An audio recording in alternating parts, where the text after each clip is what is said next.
untuk tidak memberikan info apapun pada si penjilat selain tentang pekerjaan.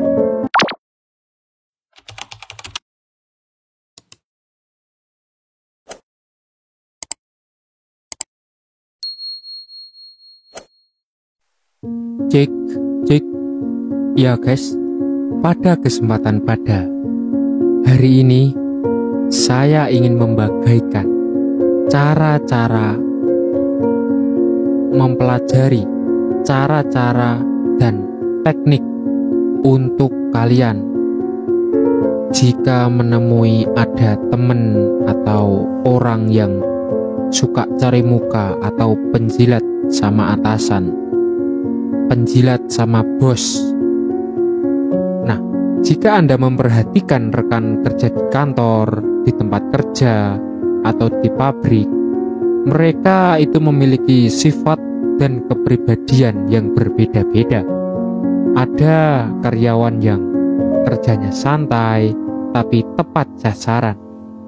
Ada juga yang kacau balau, tapi selalu dapat perhatian khusus dari atasan, dari bos, karena ia berhasil menjadi penjilat. Selama perjalanan karir Anda pasti pernah dipertemukan dengan rekan kerja yang penjilat. Agar kehadirannya tidak mempengaruhi kinerja, atasi dia pakai cara-cara berikut ini, pakai cara dan teknik berikut ini. Nah, cermati dan simaklah gimana caranya. Cara yang pertama adalah 1. Tetap jaga sikap. Duh, kok bisa seperti itu? Namanya juga manusia, pasti ada sikap dan sifat jeleknya. Sama seperti rekan kerja yang suka menjilat. Namun, membencinya tidak akan menyelesaikan masalah. Hal ini malah menimbulkan ketidaknyamanan saat bekerja. Menjaga sikap saja itu sudah cukup, yaitu dengan bersikap profesional di kantor, di tempat kerja, di pabrik. Selagi dia tidak mengganggu atau merugikan Anda itu tidak perlu ikut membencinya. Tetaplah berkomunikasi dengan baik. Apalagi yang ada kaitannya dengan pekerjaan, Anda bakal sering berkomunikasi dengannya selagi masih satu divisi.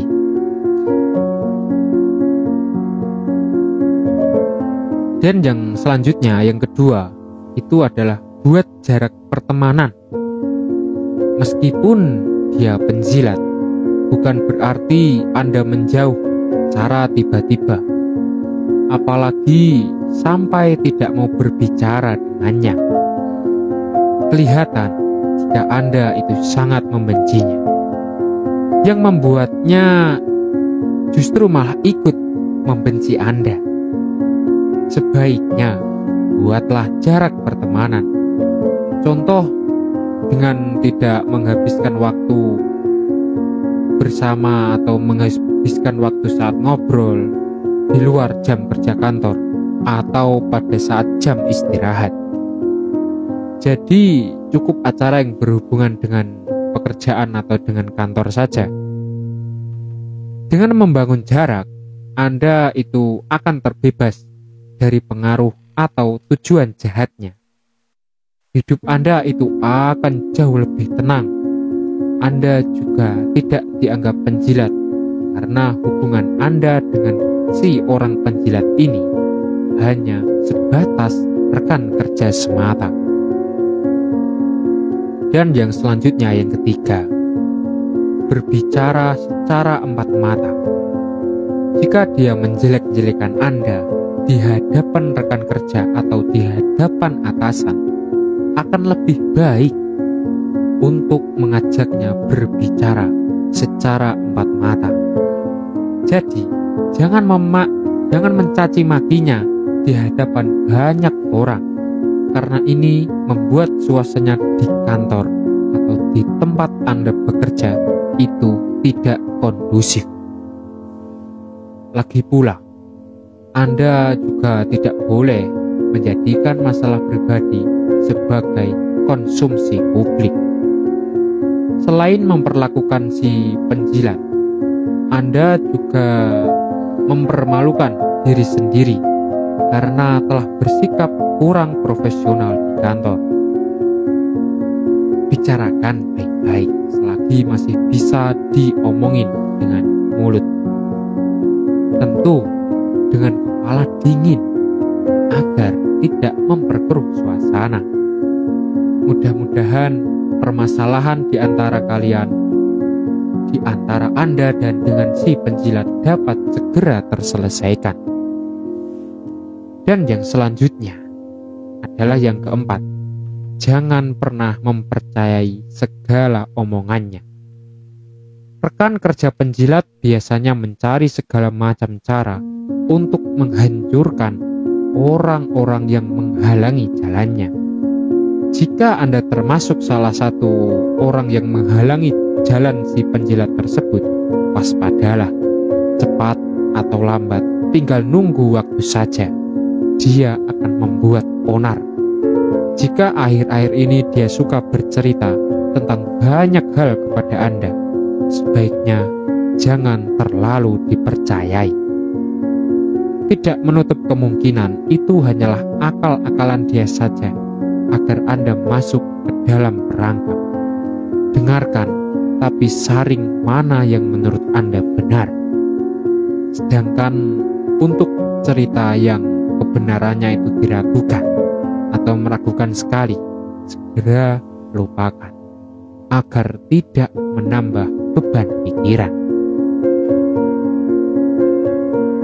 Dan yang kelima adalah tidak membicarakan rekan kerja lain. Jika Anda dengan berbaur orang di kantor, si penjilat akan berusaha menggali banyak informasi darimu. Tentunya info tentang rekan kerja yang akan dia gunakan untuk menghancurkan karir mereka. Jika tanda-tanda gosip mulai tercium, sebaiknya cari alasan untuk segera pergi. Misalnya mengatakan jika pekerjaanmu itu masih banyak, masih menumpuk, masih ada banyak deadline yang harus diselesaikan. Jadi Anda bisa kembali ke meja kerja untuk mengerjakannya. Jika tetap bersama dengan si penjilat, yang ada Anda malah terpancing untuk memberikan rekan kerja yang mungkin bisa membicarakan.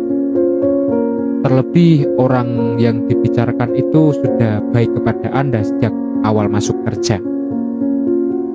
Dan yang keenam, jangan ikut campur atau jangan mengintervensi.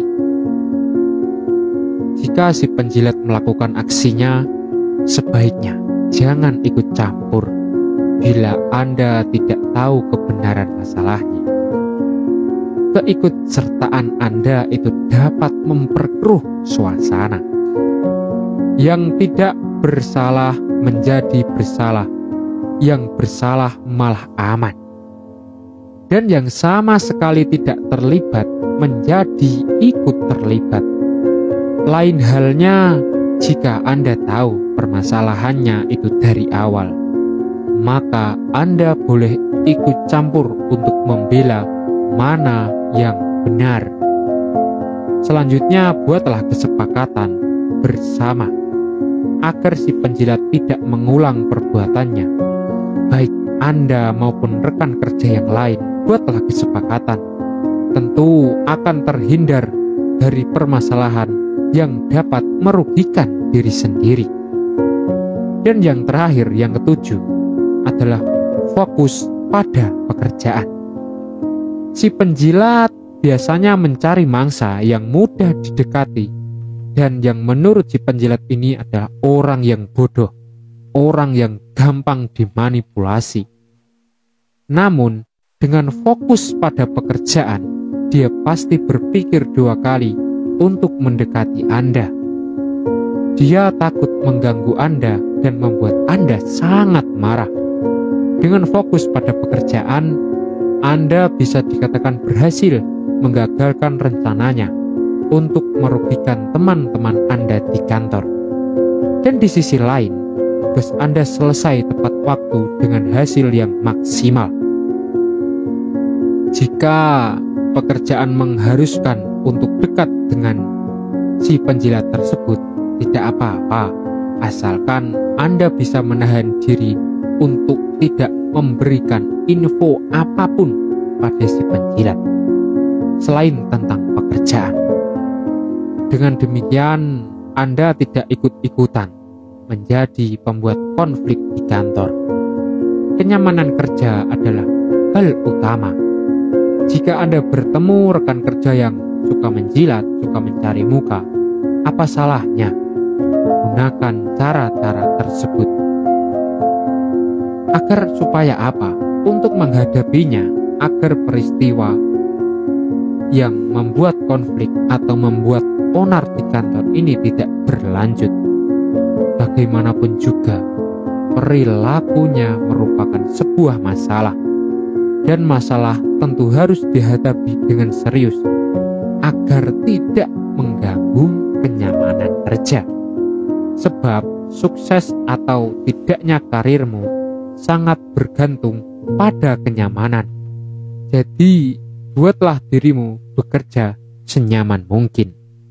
Mungkin cukup sekian dulu pembahasan untuk kali ini di dalam video yang sudah Anda tunggu-tunggu. Dan jangan lupa kepada kalian untuk like, untuk komen, dan subscribe agar channel ini bisa lebih berkembang lagi.